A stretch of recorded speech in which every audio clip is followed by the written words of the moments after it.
and you are most welcome. I hope you all are fine, beta. In this video, we are going to discuss our chapter, history chapter, that is the age of industrialization. It is the fourth chapter of class 10th history chapter. So in last two videos, we have discussed about the period before industrialization, proto-industrialization, and the first factory come up in England. What were the situations, new inventions? Okay, we have already discussed in last two videos, and this is the third lecture of this chapter. So in this chapter, we are going to discuss two most important topics, that is hand labor and steam engine and the life of workers. Okay, and two important questions may be asked in exam from this video also. Okay, so keep watching. We continue. Next, hand labor and steam power. Hand labour और steam power. Hand labour क्या है? Hand labour जो work हाथ से होता है, यानी कि वीविंग का है या स्पिनिंग का है या कोई भी वर्क है जो इंडस्ट्री में ना हो के लोग हाथ से काम करते हैं, that is hand labour. And steam power, किसी वर्क के लिए जब मशीन्स यूज होती हैं, that is steam power. Means human power का इस्तेमाल ना करके हैंडमेड गुड्स जब रिप्लेस हो जाते हैं मशीन मेड गुड्स से, स्टीम पावर का इफेक्ट होता है. सो हम इसको पर्टिकुलरली देखेंगे विक्टोरियन ब्रिटेन के कॉन्सेप्ट में. ओके, विक्टोरियन ब्रिटेन जहां पे लेबर बहुत ज्यादा थे, एक्सेसिव थे, और आज जो जैसे आप देख रहे हैं यूरोपियन कंट्रीज है वो डेवलप्ड है, उनका भी अगर हम पास्ट देखें तो वो भी उस सिचुएशन से गुजरे थे जहां पे गरीबी थी और बेरोजगारी थी. तो उसके बारे में पर्टिकुलरली हम यहाँ पे डिस्कस करेंगे. सो the question that can be asked in exam, that is why industrialists prefer hand labor over steam power. Again, why industrialists prefer hand labor over steam power? This question may be asked in exam in 5 marks or in 3 marks. It is most important question for exam. So we will discuss in this lecture 5 points. Here are 5 points. अब एक बात बताइए आप मुझे, क्योंकि ज्यादातर जो country side के पीपल थे वो माइग्रेट होने लग गए थे अर्बन एरिया की तरफ, वर्क नहीं था. अब उनका जो प्रोटो इंडस्ट्रियलाइजेशन में जो वर्क हो रहा था वो भी कहीं ना कहीं कम हो गया था. तो वहां पे क्या कंडीशंस रही होंगी, हम कंपैरिजन करेंगे. और हैंड लेबर को ज्यादा प्रेफरेंस क्यों दिया जाता था मशीन्स के बजाय, जबकि मशीन्स तो एक मशीन बहुत सारे लेबर का वर्क कर सकती है. एक मशीन से हम, आप अभी भी देखते हैं जो मशीन्स है उनसे बहुत सारा काम अकेला एक पर्सन बहुत सारे पर्सन्स का वर्क कर सकता है. लेकिन आफ्टर दैट विक्टोरियन ब्रिटेन में ऐसा क्यों हुआ? विक्टोरियन ब्रिटेन मैंने इसलिए लिखा क्योंकि अमेरिका का भी इसमें कॉन्सेप्ट दिया हुआ है कि अमेरिका में सिचुएशन अपोजिट थी, वहां पे लेबर की कमी थी, तो वहां पे मशीन्स को प्रेफरेंस दिया गया था. अब आप बताइए, देखियो पॉपुलेशन अब भी बहुत ज्यादा है अगर हम अपने कंट्री की बात करें, लेकिन लेबर इतना चीप नहीं है. लेबर भी कई बार हमें कॉस्टली मिलता है कई जगह पे. अगर हम पॉपुलेशन की बात करें तो बिहार की अगर बात करें, यूपी की बात करें, तो वहां से लेबर माइग्रेट हो जाता है और दूसरी स्टेट्स में जाके वो काम करने लग जाते हैं. तो इसके पीछे रीजन क्या है? क्योंकि वहां पे जो लेबर को पे किया जाता है उन स्टेट्स में जहां पे पॉपुलेशन ज्यादा है, तो वहां पे उनका जो वेज है वो कम है. और अगर वो अदर स्टेट में जाते हैं तो वो उनका वहां पे उनका वेज ज्यादा है, इसलिए वो अदर स्टेट में जाते हैं. अदर स्टेट में जो लेबर है वो कम है. इसके पीछे रीजन है. देखिए पहले जो था, पहले क्या था, लोगों में इलिटरेसी थी, लोग एजुकेटेड नहीं थे, तो ज्यादातर लोग मैनुअल वर्क करते थे, या फिर यूं कह सकते हैं आप लेबर वर्क करते थे, या कुछ भी काम करने के लिए रेडी हो जाते थे, लेबर का ही काम ज्यादातर करते थे. आजकल एजुकेशन के बढ़ने के साथ साथ स्कोप्स भी बढ़ गए हैं, लोग कुछ भी काम करते हैं, अलग से उनके पास अपॉर्चुनिटीज, आज यू कहे कि हजारों अपॉर्चुनिटीज है. Not only about you can say, अगर आप एजुकेशन ले रहे हैं तो जरूरी नहीं आप इंजीनियर बने, डॉक्टर बने, आप मीडिया में भी जा सकते हैं, आप अपना कुछ पेंटिंग का भी काम शुरू कर सकते हैं, कार्ड मेकिंग भी कर सकते हैं. अगर आप परफेक्शन में कोई भी काम करेंगे, that can improve your life, और आपकी जो लाइफ स्टैंडर्ड है वो बढ़ा सकता है. लेकिन उस टाइम पे क्या था, अभी काम भी ज्यादा है, उस टाइम पे काम ज्यादा नहीं होता था, तो लोग मैनुअल वर्क करते थे. जो उनको ज्यादातर जो लेबर का काम उनसे जो काम करवाया जाता था, मोस्टली पीपल वही काम करते थे. ओके, सो यहाँ पे हम डिस्कस करेंगे 5 पॉइंट्स, और 5 पॉइंट्स में आपका जो ये क्वेश्चन है इसकी ये बिल्कुल आपको बहुत अच्छे से लर्न हो जाएगा। और मुझे लगता है कि ये आप जब ये वीडियो देख रहे हैं तो अभी आपको ये 5 मार्क्स का क्वेश्चन लर्न हो जाएगा और आप एग्जाम में इसको इजीली लिख पाएंगे। ओके, आपको कहीं से इसको क्रैमिंग करने की आपको जरूरत नहीं है। So move on our question. तो फर्स्ट पॉइंट जो आपको लिखना है वो आपको लिखना है प्लेंटी ऑफ लेबर। क्वेश्चन क्या है, इंडस्ट्रियलिस्ट ने हैंड लेबर को स्टीम पावर से ज्यादा इंपॉर्टेंस क्यों दिया, या इंडस्ट्रियलिस्ट ने हैंड लेबर को प्रेफर क्यों किया। तो पहला पॉइंट इसमें क्या है कि जो प्लेंटी ऑफ लेबर है, plenty of labour means labour बहुत ज्यादा है, बहुत ज्यादा संख्या में है, लेबर की कमी नहीं है। ये डिमांड और प्रोडक्शन का जो फॉर्मूला है उस पे काम करता है। किसी चीज की अगर क्वांटिटी ज्यादा है तो उसका प्राइस ऑटोमेटिकली रिड्यूस हो जाएगा। तो मार्केट में अगर आप जाओगे, बहुत सारी चीज है एक सेम, अगर हम बात करें कि प्रोडक्शन ज्यादा है लेकिन डिमांड कम है तो उसका प्राइस ऑटोमेटिकली डाउन हो जाता है। ओके, तो यहाँ पे जो लेबर थे वो लेबर ज्यादा थे लेकिन उनकी डिमांड कम थी, वर्क कम था, या यूं कहे कि लेबर वर्क से ज्यादा थे। ओके, जितनी डिमांड थी उससे लेबर ज्यादा था, तो वहां पे उनकी डिमांड कम थी, तो प्लेंटी ऑफ लेबर। और कोई भी लेबर, जैसे आप कहें कि पर्टिकुलरली अगर उनको ये लगता था अगर पॉपुलेशन ज्यादा है और उनको पता है कि हम अगर कोई काम नहीं करेंगे तो दूसरा लेबर करेगा, तो वो किसी भी बेस पे यानी कि लो वेजेस पे भी वो वर्क करने के लिए रेडी हो जाते थे और लो वेजेस पे भी वो काम करने के लिए तैयार हो जाते थे। तो कोई भी इंडस्ट्रियलिस्ट नहीं चाहता था कि जो हैंड लेबर है उसको या जो लेबर है उसकी जगह पे मशीन्स को लेके आए, क्योंकि मशीन्स बहुत ज्यादा कॉस्टली होती थी। चलिए नेक्स्ट देखेंगे। तो फर्स्ट पॉइंट आपको क्लियर हुआ कि प्लेंटी ऑफ लेबर, लेबर बहुत ज्यादा था। Second point, seasonal nature of industries.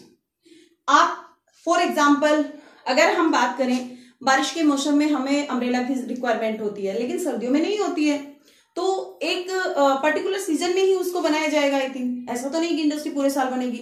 अगर हम करें एग्रो बेस्ड इंडस्ट्रीज की बात करें तो शुगर केन जब रहेगा तभी शुगर बनेगी, ठीक है। तो मिल्स में मशीन से वो सीजनल चलती हैं। अगर शुगर मिल की अगर बात करें तो अगर हम बात करें फॉर एग्जाम्पल पटाखे बनाने हैं तो दिवाली के टाइम पे ही पटाखे बनेंगे, राइट। तो सीजनल वर्क होता है। और मशीन्स अगर हमने मशीन्स खरीद ली तो जो इंडस्ट्रियलिस्ट थे वो इस चीज के लिए कॉशियस थे कि अगर उन्होंने मशीन्स बाय कर ली, मशीन्स खरीद ली, तो उनको पूरे साल वो मशीन रखनी पड़ेगी और उसके मेंटेनेंस का खर्चा ज्यादा आएगा। बजाय इसके हम क्या करें, कुछ टाइम के लिए सीजन में जब हमें जरूरत पड़ेगी तो हमें लेबर अवेलेबल हो जाएगा। तो सीजनल वर्क है, इसलिए जो वर्कर्स थे उनको ज्यादा प्रेफर किया जाता था मशीन्स के बजाय। अब कौन कौन से काम थे, फॉर एग्जाम्पल अगर हम विक्टोरियन ब्रिटेन की बात करें, जैसे बुक बाइंडर्स का उसने एग्जाम्पल दिया हुआ है। एग्जाम्पल आप दे सकते हो इस पॉइंट में, ये एग्जाम्पल्स हैं। बुक बाइंडर्स हैं, प्रिंटर्स हैं, गैस वर्क्स हैं और ब्रेवरीज हैं, catering at the time of Christmas. और तो at the time of Christmas देखिए ज्यादातर जो वर्क होता था विक्टोरियन ब्रिटेन में वो कोल्ड सीजन में होता था। यहाँ आपने देखा होगा कि ज्यादातर अगर न्यू सेशन आने वाला है, बुक बाइंडिंग का काम हो रहा है, गैस वर्क की विंटर में हमें वार्मिंग अप के लिए रिक्वायरमेंट होगी, उसका काम भी विंटर में होता था। और ये क्रिसमस के लिए भी जो केटरिंग का काम होता था वो भी विंटर में। तो ज्यादातर जो वर्कर्स थे वो विंटर में बिजी रहते थे और सीजनल वर्क उनको मिलता था कुछ टाइम के लिए। तो ज्यादातर जो इंडस्ट्रियलिस्ट थे कुछ भी बनाने के लिए किसको प्रेफर करते थे, वर्कर्स को। अगर दिवाली आ रही है, दिवाली पे हमें पटाखे बनाने हैं तो पूरे साल पटाखे थोड़ी बनाते रहेंगे वो लोग। 1 या 2 महीने 3 महीने के लिए उनको काम देंगे, बाद में उनको कह देंगे टाटा बाय बाय, हो गया हमारा काम, राइट। सो वर्कर्स जो इंडस्ट्रियलिस्ट थे वो वर्कर्स को ज्यादा प्रेफर करते थे बजाय मशीन्स के। वर्कर्स इजीली मिल जाते थे, सीजनल वर्क होता था। 2 पॉइंट्स क्लियर हुए। Okay, now next point is machines produced uniform production, uniform products. इसको आप कंप्लीट कर लेना, यूनिफॉर्म प्रोडक्ट्स। मशीन्स, अब फॉर एग्जांपल अगर मैं बात करूं किसी मैं इस वॉच की बात करती हूं। अगर ये वॉच फॉर एग्जांपल ये फास्ट ट्रैक की वॉच है, वॉच किसी कंपनी में, फास्ट ट्रैक कंपनी में बन रही है, तो शायद ऑल जो वॉचेज होंगी, सभी वॉचेज होंगी वो सेम डिजाइन की होंगी और सेम तरह के इसमें फीचर्स होंगे। या मैं मार्कर की बात करूं तो सेम मार्कर उस इंडस्ट्री में बने होंगे। ऐसा तो नहीं है कि किसी मार्कर का जो शेप है वो अलग होगी, किसी मार्कर की शेप अलग होगी। और किसी भी अगर कोई हम यूनिफॉर्मिटी में हम मार्केट में भी देखते हैं बहुत सारी चीजें हमें एक जैसी मिलती है, वो फैक्ट्रीज में बनती हैं, ठीक है। तो यूनिफॉर्मिटी मशीन जो गुड्स बनाती है वो एक जैसा बनाती थी, ओके। अगर आप वहां पे 1000 लाखों और 2 लाख 10 लाख कितना भी प्रोडक्शन करेंगे वो सेम क्वालिटी का होगा, राइट। लेकिन वहां पे हैंड लेबर को ज्यादा प्रेफर किया गया था। 500 वेराइटीज के हैमर्स बनाए गए थे। अब अगर हम इंडस्ट्रीज में बनाएंगे, फैक्ट्रीज में बनाएंगे, तो चाहे कितने भी बनाए सेम होंगे। लेकिन अगर 5 लेबर को हम काम देते, 5 लोगों को काम दे देते, 10 लोगों को काम दे देते, तो वही 500 वेराइटीज ऑफ हैमर बना देंगे, इजीली बना देंगे ऑफ कोर्स। और 45 काइंड्स ऑफ एक्सेस, 45 तरह के एक्सेस बनाए गए थे, ओके।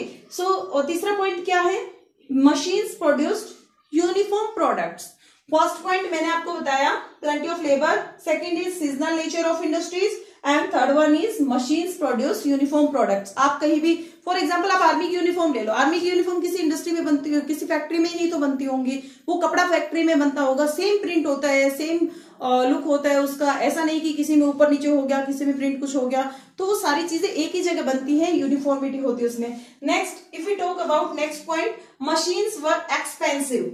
देखिए मशीन्स, अगर आप कोई मशीन्स खरीदते हैं तो वो बहुत इजीली बहुत सस्ते में आपको नहीं मिलेगी। फॉर एग्जांपल हम फार्मिंग का एग्जांपल ले लेते हैं, हार्वेस्टिंग की मशीन, कोई फार्मर अगर चाहे मेरे पास 2-3 एकड़ जमीन है तो मैं एक हार्वेस्टिंग की एक मशीन ले आता हूँ और वो मशीन आएगी उसकी 2 लाख और 3 लाख की, जबकि उसको लेबर की अगर रिक्वायरमेंट होगी तो लेबर इजीली उसको 4-5 हजार रुपए में वो लेबर अवेलेबल करा के अपनी फसल की 1 साल के लिए हार्वेस्टिंग करा सकता है, ठीक है। वो मशीन लेके क्या करेगा, जो इंडस्ट्रियलिस्ट थे उनको पता था कि लेबर बहुत ज्यादा है तो हमें मशीन्स खरीदने की जरूरत नहीं है, क्योंकि मशीन्स की कॉस्ट बहुत ज्यादा है। दूसरा उसकी जो मेंटेनेंस चार्ज है, फॉर एग्जांपल मशीन्स खराब हो गई, अगर मैं अब आपको कहूं कि कोई न्यू मशीन सामने आई है, या यूं कहे कि एक फ्लाइंग बाइसिकल है और आप इसको खरीद ले, 2 लाख की बाइसिकल है, और आप अगर वो बाइसिकल खराब हो जाती है तो आप उसकी मेंटेनेंस के लिए कहाँ जाएंगे, कोई रोड साइड पे पंचर की दुकान पे तो जाएंगे नहीं, तो उसको खरीदने के लिए आप 10 बार सोचेंगे। हालांकि आप उसको खरीद सकते हैं, लेकिन बाई चांस अगर वो खराब हो गई तो उसका मैकेनिक मिलना मुश्किल है, क्योंकि मशीन्स अभी स्टार्ट हुई हैं, तो उनकी मेंटेनेंस एक तो पूरे साल, और सीजनल वर्क होता है तो 2-3 महीने अगर साल में उससे वर्क लिया और बाकी साल वो रखी रही तो उसकी मेंटेनेंस बहुत ज्यादा है, ठीक है। तो इंडस्ट्रियलिस्ट इस चीज के लिए भी कॉशियस थे कि हमें ज्यादा पैसा खर्च नहीं करना है, जब सस्ते में हमारा काम हो रहा है तो हम उसको उसी में करें, right. Next point, if you talk about last point of this question, that is the industrialist prefer hand labour. Why, ये हम पढ़ रहे हैं, इसका लास्ट पॉइंट है the aristocrats and Borges prefer handmade products. या आप यूं कह सकते हैं कि जो रूलिंग क्लास है, ruling class preferred handmade products, जो रूलिंग क्लास है वो हैंडमेड प्रोडक्ट को ही प्रेफर करती थी। इसके पीछे रीजन क्या था, क्योंकि अगर मैंने आपको बताया कि मशीन्स एक जैसा सामान बनाएंगी और उनको अगर वो उनके कहते हैं ना ये चीज, ये कपड़ा जो है हाथ से बना हुआ है, इसमें डिजाइन अलग अलग, अगर मार्केट में जाते हो तो जो शॉपकीपर होता है वो आपको अलग अलग तरह की वैरायटी दिखाता है। कोई बहुत ज्यादा रईस लोग होते हैं तो उनके लिए सेपरेट यूनिक एक कपड़ा होता है उनके पास, ये कहेंगे कि ये अलग से आया, इसके ऊपर हाथ का बनाया हुआ वर्क है, तो ये रॉयल्टी को शो कर रहा है, ओके। और ये दिखाता था, ये एक सिंबल आता है, ये क्यों एक एग्जाम में क्वेश्चन पूछ लिया जाता है कि क्यों जो एरिस्टोक्रेट्स थे या बोर्गेस थे, एरिस्टोक्रेट या बोर्गेस या ruling class preferred handmade product, why. 1 mark question आ जाता है एग्जाम में, तो इसका आप आंसर आप लिख सकते हो, because these are symbolise of refinement and class. ये सिंबलाइज है किसका, रिफाइनमेंट का और क्लास का, यानी उनसे क्लासिक लुक आता है, उनसे रॉयल्टी का लुक आता है कि yes this product is only for us. और वो कॉस्टली भी होता था, हैंडमेड जो प्रोडक्ट होता था वो कॉस्टली होता था, तो ज्यादातर जो एरिस्टोक्रेट थे, रूलिंग क्लास जो पीपल थे, वो प्रेफर करते थे हैंडमेड गुड्स को। सो आई होप ये क्वेश्चन आपको अच्छे से समझ में आ गया होगा। अमेरिका के कॉन्सेप्ट में अगर बात करें, आप वहां पे बता सकते हो कि वहां पे मशीन्स को ज्यादा प्रेफर किया गया था, क्योंकि वहां पे शॉर्टेज ऑफ लेबर थी, ओके। आई होप ये क्वेश्चन आपको अच्छे से समझ में आ गया होगा। अब अपने नेक्स्ट क्वेश्चन की ओर बढ़ते हैं, नेक्स्ट पॉइंट की ओर पढ़ते हैं, जो कि आपका है life of workers. Okay, that is life of workers. Workers की लाइफ किस तरह की थी? This question is also asked in exam. Okay, workers की लाइफ पे आपको शॉर्ट नोट लिखना है. और इसमें ही एक क्वेश्चन और है कि why women attack on spinning jenny. Women ने स्पिनिंग जेनी पे जो कि इन्वेंट की थी जेम्स हार्ग्रीव्स ने इन 1764, उसके ऊपर अटैक क्यों कर दिया था? तो ये क्वेश्चंस इसमें हैं. First of all if you talk about the life of workers, देखिए जो वर्कर्स पहले अगर हम बात करें प्रोटो इंडस्ट्रियलाइजेशन की, तो उनको वर्क मिला हुआ था. बाद में उनका जो वर्क था वो इंडस्ट्रियलाइजेशन की या मशीन्स के आने की वजह से वो वर्क खत्म हो गया.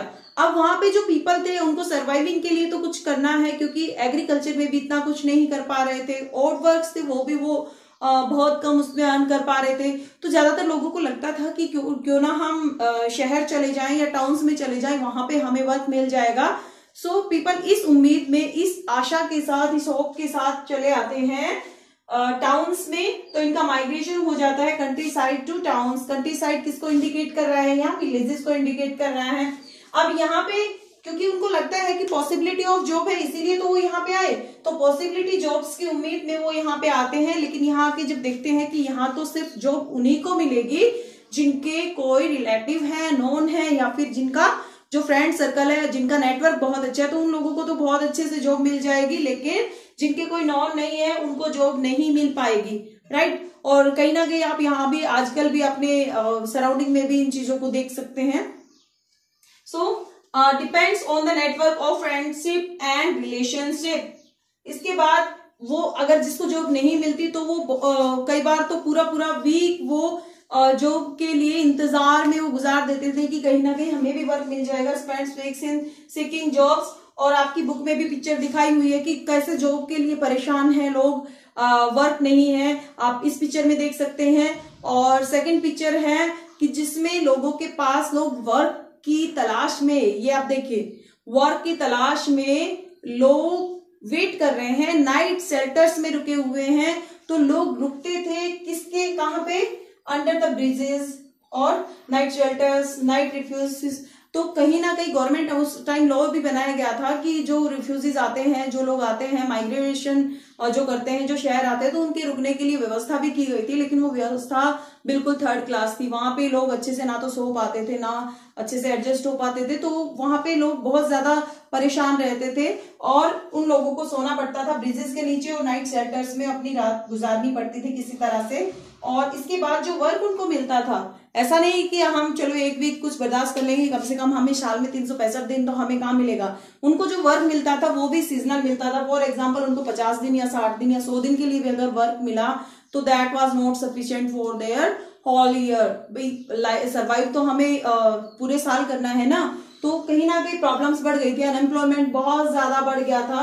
और उनके वेजेस, अब उन्होंने क्या किया कि जैसे वेजेस अब आप देखेंगे कि जैसे आपने पढ़ा होगा 1815 में क्या हुआ था, जो वाटरलू की बैटल हुई थी उसमें नेपोलियनिक वार्स में जो इंग्लैंड था वो शामिल था. तो कहीं ना कहीं इसका इफेक्ट मार्केट पे भी पड़ेगा, इसका इफेक्ट उसकी इकोनॉमी पे भी पड़ेगा.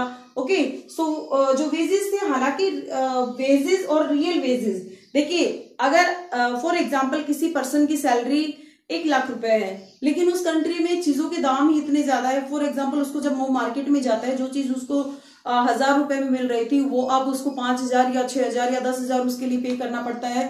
तो सैलरी क्या, वो सैलरी ज्यादा है, वो सैलरी यानी कि उसका जो वेज था, यहाँ मैं ये कहना चाह रही हूँ कि वेज जो वर्कर का वेजेस, वर्कर्स के जो वेज थे वो तो हालांकि इंक्रीज किए, बढ़ाए गए, लेकिन उसके साथ साथ जो इन्फ्लेशन इतना ज्यादा था कि जो बेसिक जो उनकी डेली नीड्स के जो गुड्स थे उनके प्राइसेस बहुत ज्यादा थे, प्राइसेस बहुत हाई थे. तो उनके जो वेज बढ़ाने थे तो उसका कोई मतलब नहीं था. यानी जिस रेशियो में, आप यूं कह सकते हो कि जिस रेशियो में गुड्स के प्राइसेस इंक्रीज हुए थे उस रेशियो में उनका वेज इंक्रीज नहीं हुआ था. Okay. Next if you talk about, अगर हम अनएम्प्लॉयमेंट बहुत ज्यादा बढ़ गया था, सीजनल अनएम्प्लॉयमेंट बहुत ज्यादा बढ़ गया था क्योंकि कुछ टाइम के लिए ही लोगों को वर्क मिल रहा था. देखो यहाँ मैंने कुछ चीजें क्लियर की, इनको ध्यान से समझना कि कंट्री साइड से लोग टाउन्स में शिफ्ट हो रहे हैं और टाउन्स में शिफ्ट जब हो रहे हैं तो उनको बहुत सारी प्रॉब्लम फेस करनी पड़ रही है. उनकी लाइफ, वर्कर्स की लाइफ हम पढ़ रहे हैं, वो लोग काम की चाह में जाते हैं, वर्क की तलाश में जाते हैं, लेकिन वहां पे उनको वर्क के लिए बहुत ज्यादा वेट करना पड़ता है, कई बार तो पूरा वीक वेट करना पड़ता है, और अपने आपको बहुत रास्ते पे उनको अपनी रातें गुजारनी पड़ती है, ब्रिजेस के नीचे वो कहीं ना कहीं, या नाइट शेल्टर्स में गवर्नमेंट के द्वारा जो बनाए गए थे, या जो नाइट रिफ्यूजेस थे उनमें उनको रातें गुजारनी पड़ती है, बहुत मुश्किल से वो रहते हैं। और जब उनको वर्क मिलता है, वर्क किनको मिल जाता था, जिनके रिलेशनशिप में या जिनके फ्रेंड सर्कल में कोई लोग थे जो इंडस्ट्रियलिस्ट के नॉन थे, तो कहीं ना कहीं वो उनको एडजस्ट कर देते थे, ठीक है। वर्क मिलता था तो उनको सीजनल वर्क मिलता था, इसलिए सीजनल अनएम्प्लॉयमेंट भी बढ़ता था। Okay, next if you talk about, यहाँ पे एक मैंने लिखा हुआ है 1830 में जो अनएम्प्लॉयमेंट था वो 35% से 75% तक पहुंच गया था, कहीं कम कहीं ज्यादा, तो बहुत ज्यादा अनएम्प्लॉयमेंट हो गया था। इसके बाद जैसे मशीन्स आ गई थी इंडस्ट्रीज में, और स्पेशली अगर मैं बात करूं स्पिनिंग की, तो जो क्योंकि कॉटन क्लॉथ्स के लिए कॉटन टेक्सटाइल जो थी वो पॉपुलर थी, और वहां पे लोग काम कर रहे थे, स्पेशली विमेन वहां पे काम कर रही थी। किसका काम कर रही थी? स्पिनिंग का। लोग गुस्से में थे, लोग नाराज थे, एक स्पिनिंग जेनी और आ गई। एक जैसे आपने देखा होगा इस तरह से चरखा होता है, ठीक है, तो उसपे क्या होता है कि इस सिंगल व्हील को घुमाया जाता था, तो इस पे एक ही स्पिंडल होता था कि एक बार में एक धागा बनेगा। लेकिन जो न्यू स्पिनिंग जेनी आ गई, तो उससे एक आदमी उसको घुमाएगा और वो 100 लोगों का, यानी कि 100 पीपल का वो वर्क अकेले, जो स्पिनिंग जेनी है वो 100 लोगों का काम अकेले कर देगी। तो वो विमेन क्या हो गई? विमेन अनएम्प्लॉयड हो गई। तो जो स्पिनिंग जेनी थी वो इस तरह की थी, आप देखो इस पिक्चर में spinning jenny. Okay, spinning jenny में आप इसमें देख पा रहे हो बहुत सारे स्पिंडल हैं और वो घूमेंगे। इसके बाद देखो ये वाली फैक्ट्री डेवलप हो गई, जो आपकी बुक में भी इसकी पिक्चर दी हुई है। ये वाली फैक्ट्री डेवलप हो गई स्पिनिंग जेनी आने के बाद। तो लोगों का जो काम था वो कहीं ना कहीं अफेक्ट हुआ, लोगों का काम नहीं मिल रहा था। तो स्पिनिंग का जो वर्क कर रही थी लेडीज, उन्होंने मशीन्स पे अटैक करना शुरू कर दिया, उनको तोड़ना फोड़ना शुरू कर दिया।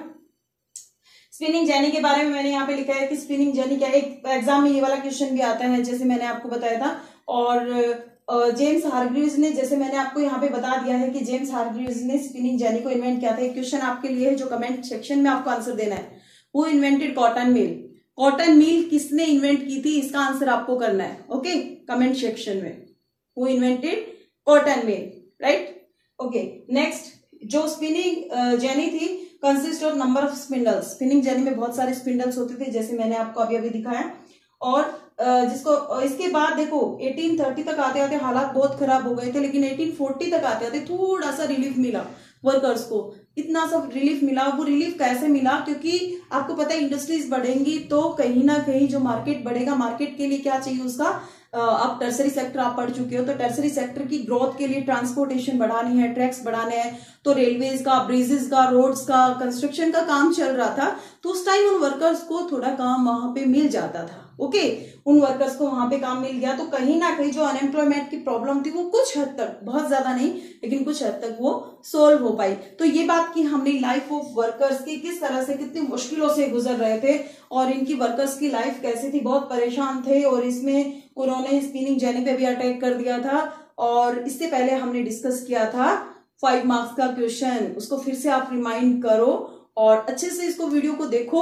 और आई थिंक इस वीडियो में आपको बहुत ज्यादा हेल्प मिलेगी आंसर करने के लिए भी, और आपको समझने में भी, बहुत चैप्टर को समझने में भी आपको बहुत हेल्प मिलेगी। ओके, नेक्स्ट चैप्टर में, नेक्स्ट लेक्चर में हम मिलते हैं। इंडिया में जो कॉलोनीज में इंडस्ट्रीज आई थी वो किस तरह से आई थी और उनका क्या इफेक्ट था, तो बहुत इंटरेस्टिंग है वो पार्ट भी। Okay, till then thank you, have a good day ahead.